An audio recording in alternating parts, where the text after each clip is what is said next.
துதிகளின் மத்தியில் வாசம் செய்யும் தூதர் கணங்கள் போற்றும் தேவன் அவரே.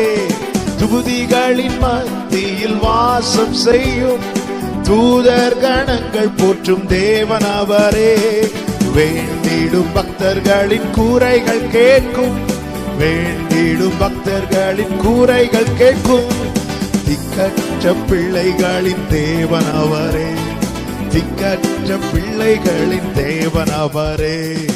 அவர் இந்த சங்கீதமானவர்,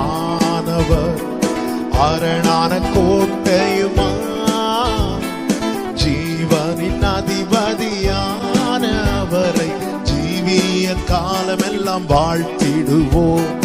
ஜீவனின் அதிபதியான அவரை காலமெல்லாம் வாழ்த்திடுவோம். அவர் இந்த